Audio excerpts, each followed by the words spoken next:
नवंबर तक का वक्त दिया था सीएम साहब ने कि पूरे महाराष्ट्र को लग जाएगा, लेकिन अब भी एक मुस्लिम समुदाय से दूर है।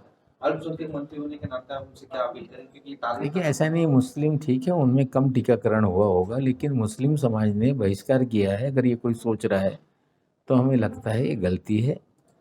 निश्चित रूप से उनमें भी जन जागृति पैदा की जा रही है। उनके जो आलिम हैं, मौलाना हैं, उनके समाज के बड़े लोग हैं, वो भी लोगों को समझा रहे हैं। और महाराष्ट्र में कुछ ज़िलों में बहुत समाधानकारक काम है, कुछ ज़िलों में अभी भी जिस प्रकार से टीकाकरण होना था नहीं हो पा रहा है। कल कैबिनेट में उसको लेके चर्चा की गई है। अलग अलग तरीके से कुछ फैसले किए जाएंगे हर जिले में, ताकि 100% टीकाकरण हो। इन बाद महाविकास आघाड़ी की सरकार को 2 साल पूरे हो रहे हैं। इन 2 सालों में शुरुआत के 3 महीने बाद कोविड काल शुरू हो गया, लेकिन इन 2 सालों में कोविड की परिस्थिति के बावजूद बड़े पैमाने पे सरकार ने काम किए।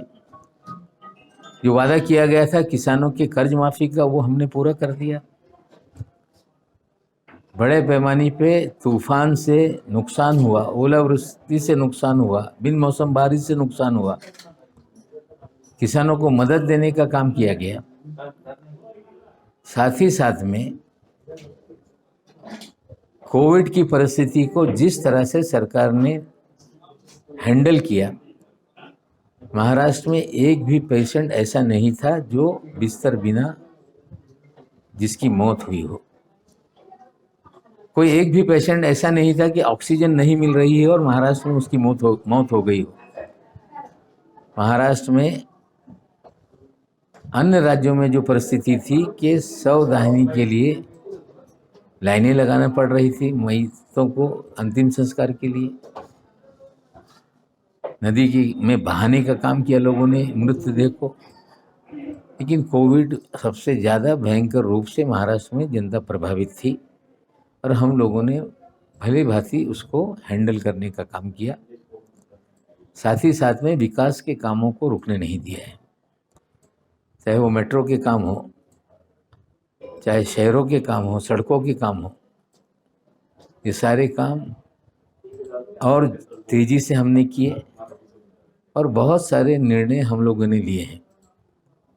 जैसे हमारे विभाग में हमने एक नई योजना लाने का निर्णय लिया है बेरोजगारी दूर करने के लिए, कि हम महाराष्ट्र में ऑन जॉब ट्रेनिंग का एक प्रोग्राम ला रहे हैं, जिसमें सरकार जो कारखाने, कंपनियां दफ्तर में नए लोगों को काम देगी, उसकी क्षमता के 25% नए रोजगार देगी। उसमें हम 5,000 रुपये तक की तनख्वाह सरकार अपने खजाने से देगी, जिससे बड़े पैमाने पर बेरोजगारी दूर होने का एक कार्यक्रम हमने तय किया है।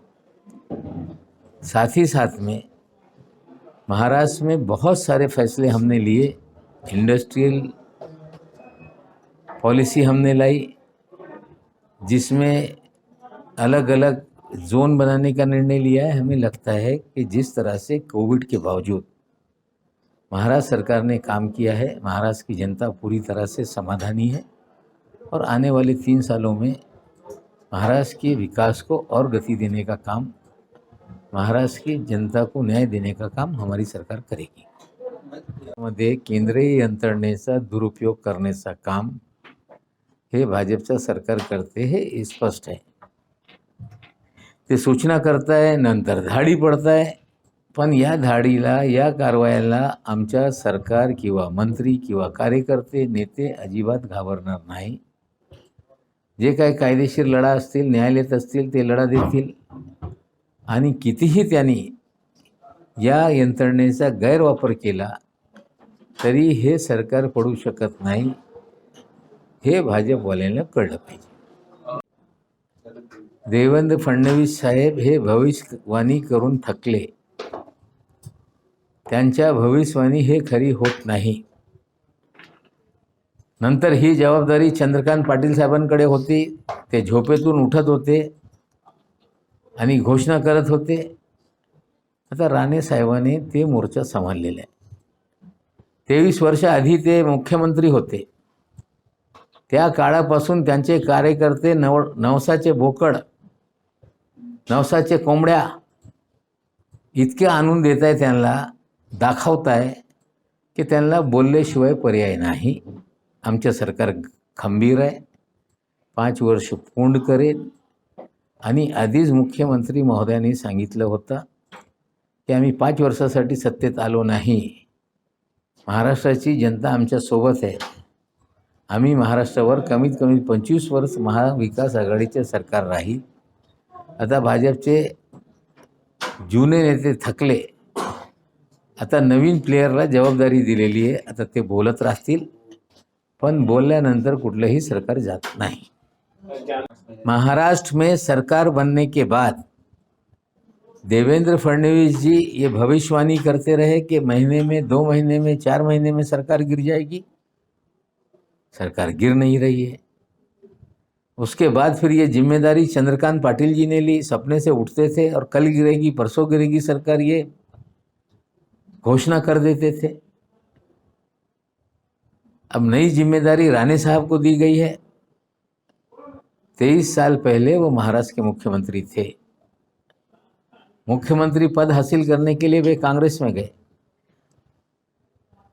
कांग्रेस से फिर निकल के अब बीजेपी में गए. उनके कार्यकर्ताओं ने मन्नत मानकर इतने बकरे पाल लिए, मुर्गियां पाल ली. उन अंडों से लाखों की तादाद में मुर्गियां हो गई हैं. लेकिन बकरे और मुर्गियां पाल लेने से, मन्नत रख लेने से सरकारें नहीं गिरती, नहीं बनती. पहले भविष्यवाणी से सरकार गिर रही थी, अब सपनों से सरकार गिर रही थी. अब मन्नत से सरकार गिरेगी कोई सोच रहा है तो हमें लगता है गलतफहमी है. हमारी सरकार 5 साल पूरा करेगी. और मुख्यमंत्री महोदय ने पहले ही कहा था कि हमने ये जो गठबंधन बनाया है ये 5 साल के नहीं लिए, 25 साल के लिए है. महाराष्ट्र की जनता हमारे साथ है, हम 25 साल पूरा करेंगे. बीजेपी के राष्ट्रीय अध्यक्ष भी बोल गए थे कि सरकार को उखाड़ के फेंक देंगे. सरकारें उखाड़ी नहीं जाती, सरकारें बिठाई नहीं जाती. सरकारें जनता जिन्हें चुनती है बहुमत के आधार पर बनाई जाती है. बहुमत हमारे साथ है. न हमारे विधायक बिकेंगे, न डरेंगे. हम 5 साल पूरा करेंगे और जनता हमें बार बार मौका देगी. ये बीजेपी को समझना पड़ेगा.